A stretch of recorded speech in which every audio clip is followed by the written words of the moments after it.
activists who've been fighting all their lives.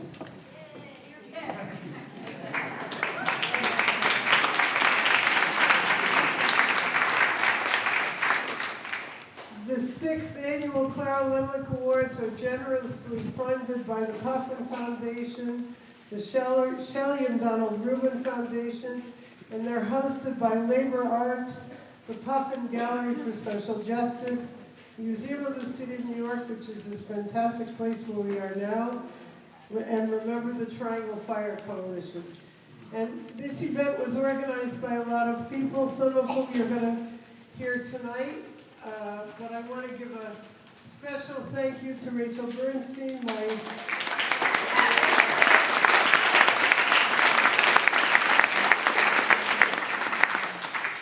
my partner in this event, who is enormously patient and very detail-oriented. The event wouldn't happen without Rachel. It's my great pleasure to introduce the new president of the Museum of the City of New York, Whitney Downhauser. This is her first of what I hope will be many for She's the president and Rachel director of the Museum of the City of New York since January 2016. Hi.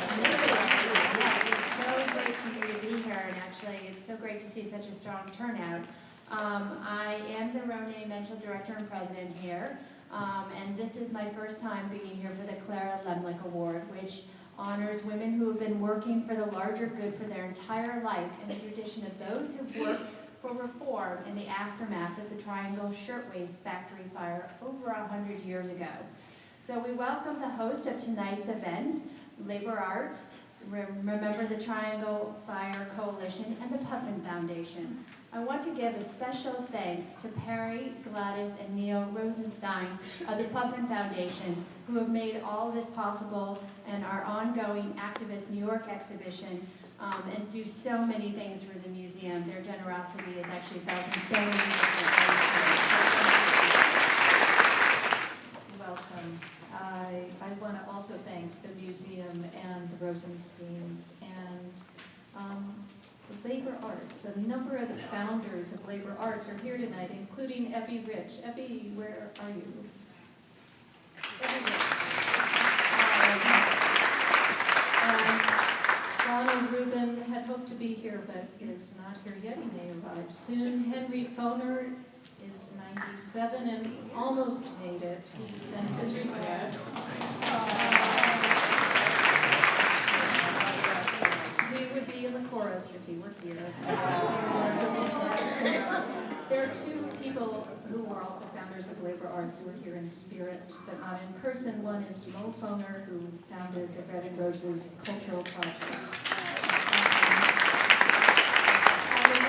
Is my dear friend Deborah Bernhardt, who died shortly after we founded Labor Arts, but she would have been 63 today, so I want to dedicate some of this evening to her. And there's a quote from her on the front of the program, which I think captures the spirit of all of our honorees over the years that we've been doing. The title is, What Does Labor Want? We want more schoolhouses and less jails, more books and less arsenals, more learning and less vice, more constant work and less crime, more leisure and less greed, more justice and less revenge. In fact, more of the opportunities to cultivate our better natures. Anybody know who that is? It's not Emma Goldman, although it could have been. It's actually Samuel Gompers. So, labor leaders sometimes speak in poetry. Good evening, family. Firstly, let me apologize for not knowing that that was Samuel Gompers. Perhaps I should have known that. I say family because what brings us together tonight is that we have something in common. We are a family, and the family in the spirit of Clara Lemlich and in the spirit of the Triangle Shirtwaist Fire. I am the manager of Local 2325, which was the union that was attempting to organize workers shortly before that fire broke out in 1911. And Clara Lemlich was the person, the leader of not only of that strike, but of other events to bring about economic and social justice for garment workers at the turn of the century. Our union, which is now Workers United, that was Unite Here, and the original union that was involved in the Triangle Shirtwaist Fire commemoration, the International Ladies Garment Workers Union still commemorates that tragedy on the 25th of March each and every year. And it is extraordinary because so many people come out and so many people participate because of the events that took place on that tragic day when 146 lives were lost. It is something that we as a family certainly will never forget, and it's important that we always remember and commemorate that event. Once upon a time ago, New York City, thousands marched. Stop the lynching, her cloth banner billowed. Rippling arch marching, Greenwich Village comrades. Party folk, shining red ripe for revolution. I'm in New York, New York, New York City.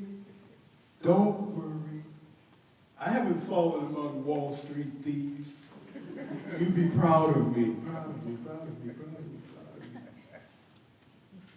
Gertrude strode and shouted.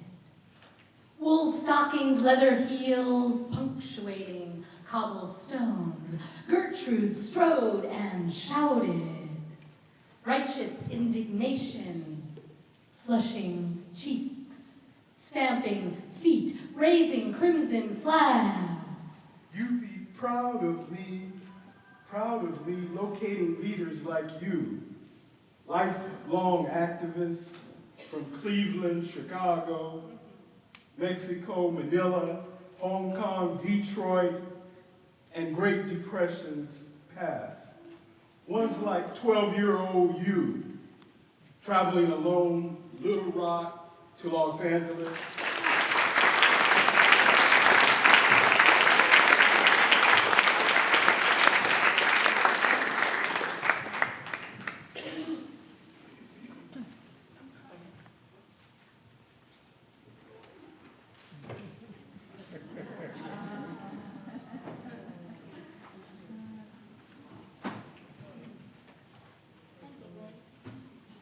Thank you, May. Good evening. Thank you, Rachel, May, and Lana, and everyone at Labor Arts, Local 23 and 25 and CPC. All of you worked so hard to organize this event. It is an honor to be included in this celebration of all the amazing women here tonight. If Clara Lynch had met me 50 years ago, she would be rejected. My first job in New York was a garment factory. All the women were very fast at the machines, and so strong to lift up the bags, I could not keep up. By lunchtime, I'm out the door. When Local 23-25 opened a daycare, I signed up as a bookkeeper. This time, I did not fail.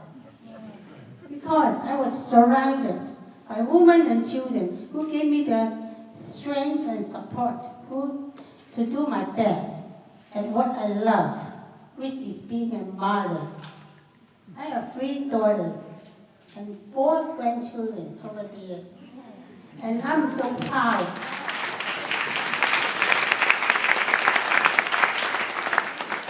I'm so proud when other children call me Mom, Grandma. I'm so grateful for all the people in my life, especially my husband, Stephen.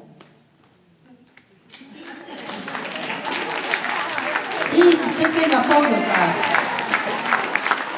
Who gave me the encouragement to make this award possible for me. Thank you again.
I'm so happy to be here today and honored to see so many great women in this building who have shown the same qualities of leadership, courage, and activism as my great-grandmother.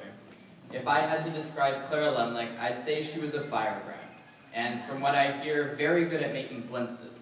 As an immigrant woman in the early 20th century, Clara had nothing given to her.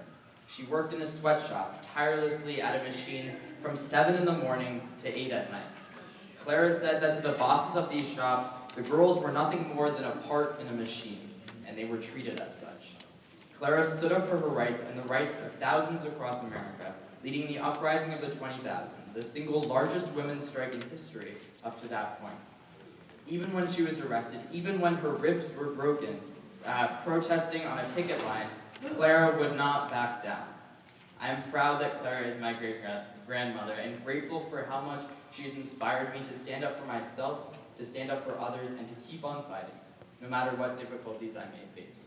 But her work is not done, and it's up to us to keep on fighting.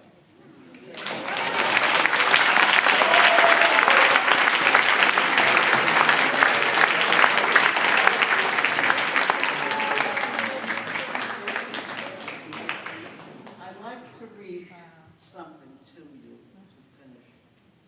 As you can see, it has some Scotch tape on it because I took it off the shelf that's above my computer in my office because I keep this in front of me. Is the mic? Oh, I'm sorry.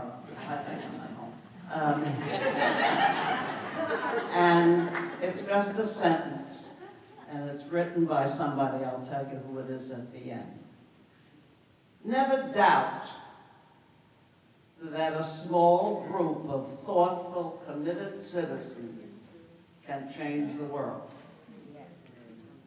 Indeed, it's the only thing that ever has. Signed, Margaret Mead. I think my little experience proves it. Thank you.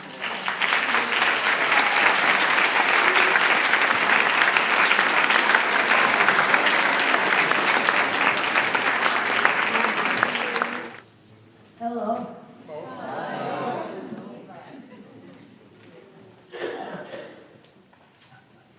I am so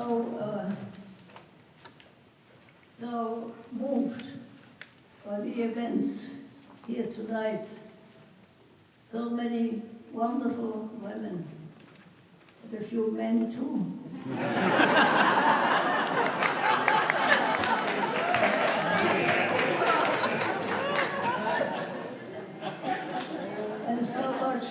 so much going on. And it's only across the park from where I live. And I lived all this time without knowing any of you, which makes me sad, but also happy, because it tells me that even in these bad times we live in, there are so many wonderful people, and if you can only get together and do it, maybe continue in this earth for another 100 or 200 years. Anyway, I'm very grateful to have been asked to come here. Thank you so much.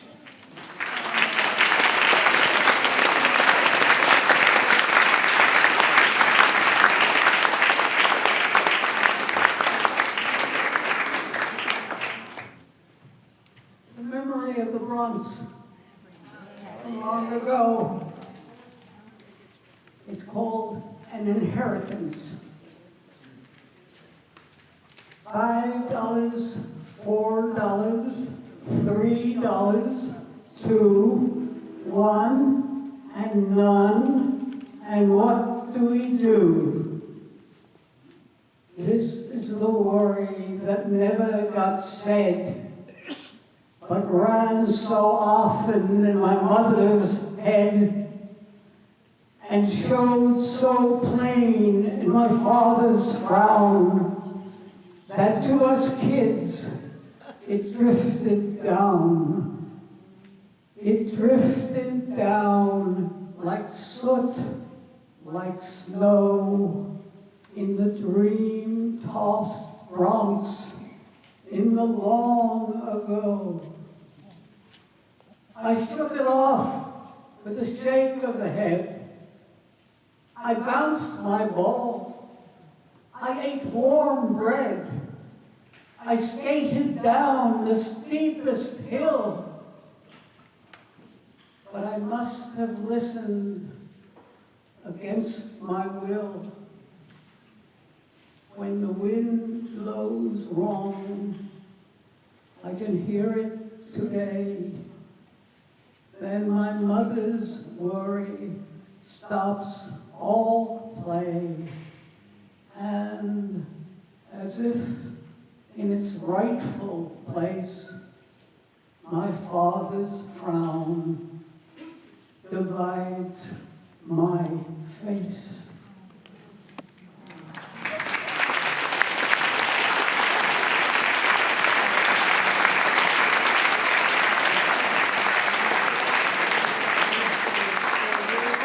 I just want to thank everyone here for everything. Lovely. It was lovely.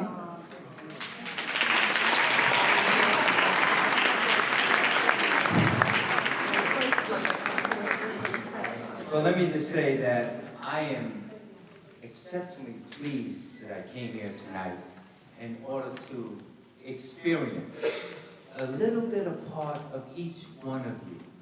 Because let me tell you, you have a lot to say, you've come a long way, and you learn from those that have gone before you. So I thank you for who you are and what you've done on behalf of the people of our great city, our country, and our world.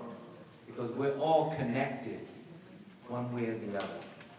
You are my sister, my sister, my sister, my sister, my sister.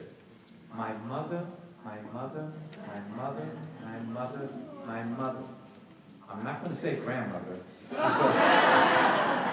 because I am 65 years of age, and I'm a young man, for sure. But all of you are very young, and in order to be young, you have to think and be young, and think who you are. And let me just tell you, I'm just so amazed at the selection of the honorees this evening. I tell you, everyone, give them a loud applause. Beautiful, beautiful.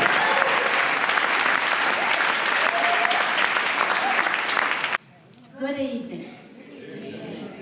Tonight is a celebration of women's power.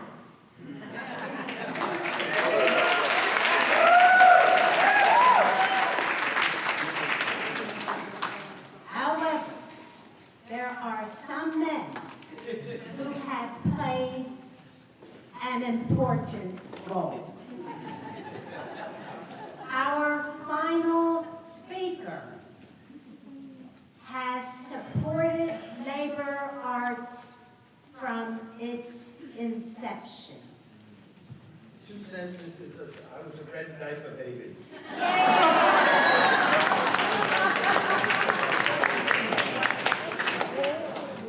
My father and mother founded the New York Hotel Union, very big union. Mike, a little closer. I said my father founded Local 6 and the Hotel Trades Council. My mother worked in unions, and when I got out of college, I worked as a longshoreman for a time on the New York docks because I figured it was time that I become a worker and not just a hanger-on, okay? And as a result of that, Evie and I founded Labor Arts. With a lot of other people. Absolutely. It was our inspiration, and a little bit of my money,